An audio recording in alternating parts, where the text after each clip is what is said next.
Hey, what's up, everybody? True Boxing here. Thank you for coming back to Get Hit with the Truth. So today we are doing the What's Next on Agit Kabayel, the undefeated heavyweight contender following his career best win and dominant 7th round TKO victory over previously undefeated Frank Sanchez as they fought on the Ring of Fire card on the May 18th DAZN pay-per-view Fury versus Usyk undercard.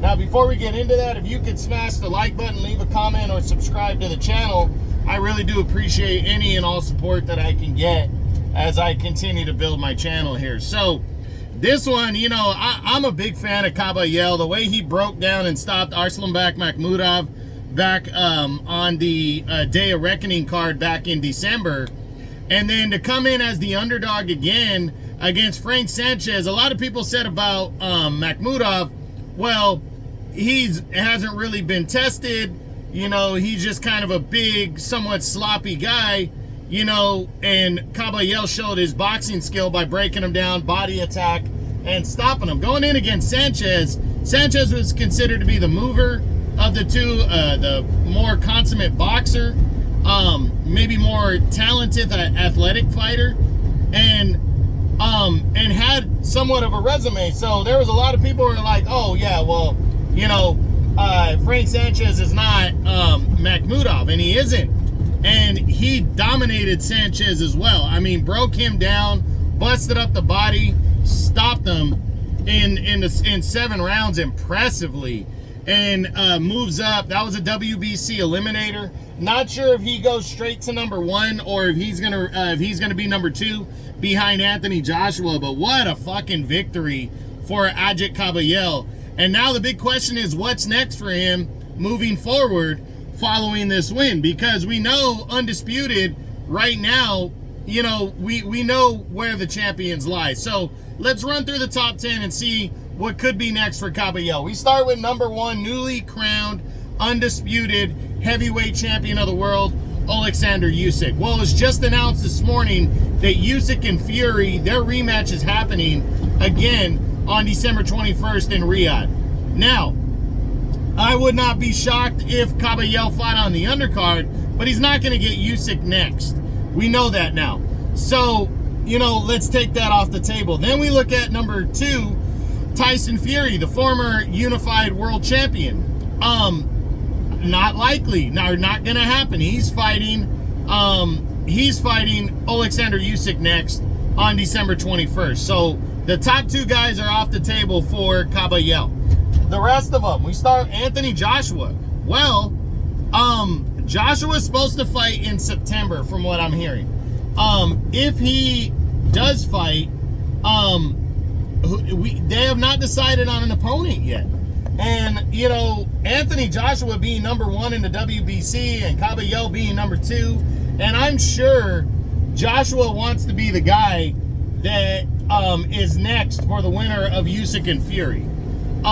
So if that's the case, and Joshua wants to fight, you know, Kabayel to become the mandatory in the WBC to lock down that fight, that's a good option. But does Joshua want to, even though he's supremely confident, does he want to take a risk against a guy that doesn't have a huge name like Kabayel next? I'm not too sure. Although he might not have a choice but to go after a guy like Kabayel, because Deontay Wilder, if he beat Zhilei Zhang this Saturday on the 5 versus 5 card, if he knocks him out and comes back to his old form, there's talks that Wilder is going to fight Jared Anderson in August. So does that officially take the fight between Joshua and Wilder, that option, off the table for later this year? You know, because I think a lot of people would be rejuvenated for that fight. Or does Wilder go forward with the Jared Anderson fight in June and Joshua fight Kabayel or somebody like that later on? You know, I do think it's possible that Kabayel and Joshua could fight, but I'm leaning towards less than likely. Now, Filip Hrgović, another guy it's an interesting scenario because we don't know which way the IBF is going to go yet. We know Alexander Usyk asked for an exception by the IBF to remain the undisputed champion. We know Hrgović is fighting Daniel Dubois this Saturday on the 5 versus 5 card. Will they collide later this year if Hrgović is victorious? It's an option either way, but if Hrgović is the IBF champion, it's more likely he's going to fight like an Anthony Joshua. If he's not the IBF champion and Joshua wants to wait around for the winner of Usyk and Fury 2, then I think it's possible that we could see Kabayel and Hrgović fighting in a non-title fight, because they're both somewhat mandatories.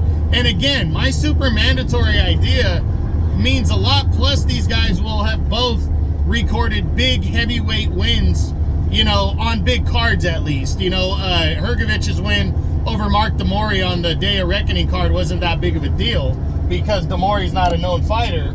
He's an older, not really known fighter, but he still got an explosive win that night over Demori. And if he comes and knocks out Dubois, then that really opens the door, you know, or keeps that door open of the best fighting the best. And both these guys will probably get paid a shitload of money to collide. So I do think if Hrgović isn't upgraded to IBF champion and is made to wait longer by the IBF, I do believe that Hrgović and Kabayel might have some legs to it later on this year. Then you got Zhilei Zhang, the Chinese heavyweight. He is fighting Deontay Wilder next. That's the Saturday on the day on the 5 versus 5 card. If he pulls off the victory and knocks out Deontay Wilder, his stock is going to go back up. But I think he's going to request a showdown with Joseph Parker if, like, he can't land a big fight with Anthony Joshua. But be that as it may, I don't think it's really going to matter because I'm picking Wilder to knock out Zhang. And I think that's going to take away the option for a guy like Kabayel anyway. So I don't see this fight happening either way. Then there's Joe Joyce. You know, this might be a very logical option for him right here because Joe Joyce is returning, I believe it's in July, to take on Derek Chisora. And if Joe Joyce bounces back on the scene with a big win over Chisora, like say he can knock Chisora out and really get back into the mix of things, I think Joe Joyce wants some of that Saudi Arabia money, and I think he might sign on for a guy like Kabayel. Is it a risk? Absolutely. But it's also, you know, a reward type fight, a big reward type fight because Kabayel's rolling, he's highly rated, and a victory for Joyce over Kabayel would put him right back into the serious mix, and that's something he needs and wants. So we'll see. But especially if Joyce and Kabayel could lock horns on the Usyk Fury 2 undercard, that would be fucking huge. So I do think this fight could have some legs to it. Next up is former WBO champion Joseph Parker. Another one that I think is possible depending on how things fall. This weekend's fights, Wilder-Zhang, is going to go a long way. And then the decision that needs to be made by the IBF, whether they're going to allow Hrgović and Dubois to go forward for the IBF title this weekend, or if they're going to allow Usyk to stay champion, that's going to matter.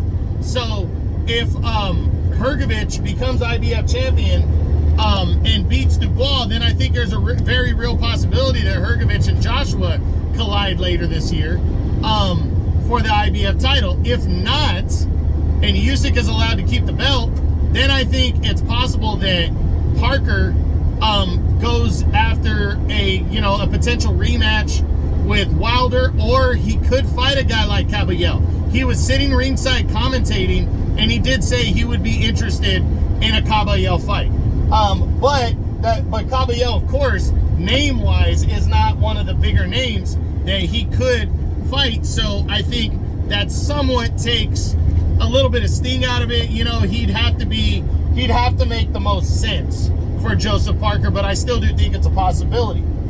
Then you got Deontay Wilder. I doubt it, because Wilder is fighting Zhilei Zhang, and if he's victorious, I really think there's 2 to 3 fights that are possible.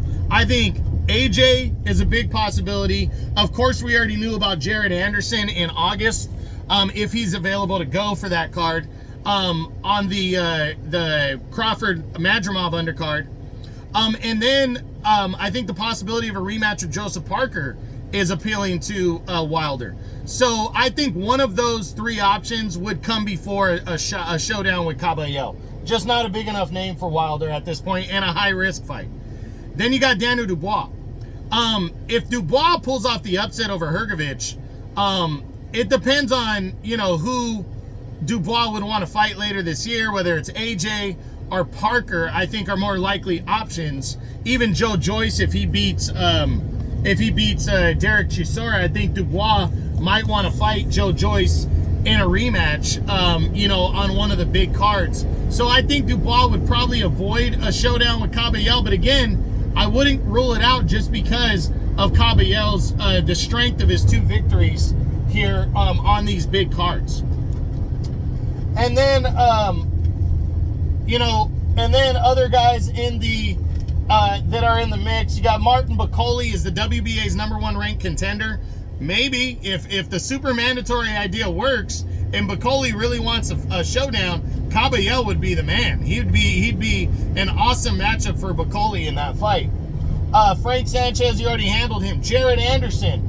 Doubt Jared Anderson would want to fight Kabayel, but if he doesn't get the fight with Wilder in August, he might say fuck it and throw his name into the mix. But again, Kabayel is definitely a risk. Next, F.A. Ajagba. Not likely. You know, what's his name already handled? Sanchez already handled F.A. Ajagba. So I don't think he'd want to backtrack and fight a guy like Ajagba. Maybe, you know, to stay busy on one of the undercards, he might go for that, but I don't think so.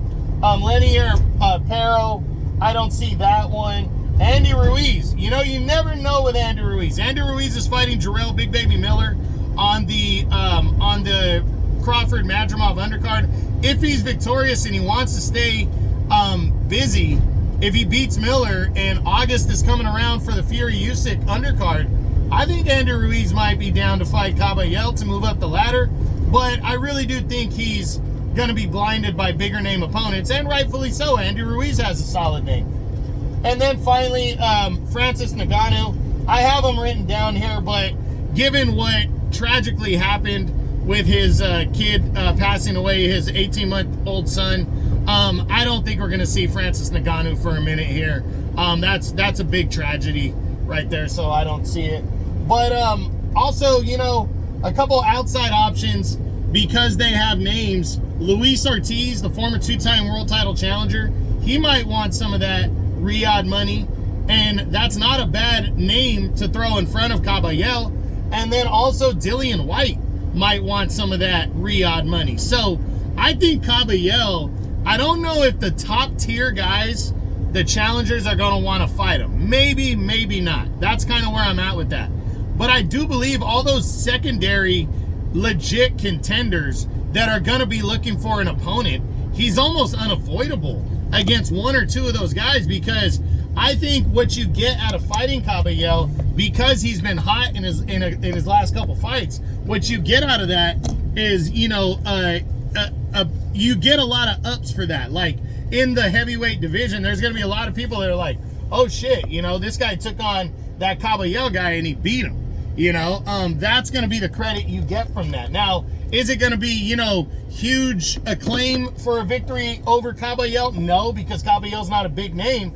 But because Kabayel scored 2 big victories on 2 big heavyweight cards and upsets, I do think there's going to be some drawing interest here. So we'll see what happens. But that's it. That's what I got. That's my what's next on undefeated heavyweight contender, serious heavyweight contender, Agit Kabayel, following his WBC Eliminator upset victory and TKO of previously undefeated Frank Sanchez. I hope you enjoyed the video. If you did, smash the like button, leave a comment, or subscribe to the channel. I appreciate any and all support. This is True Boxing. You've been hit with the truth.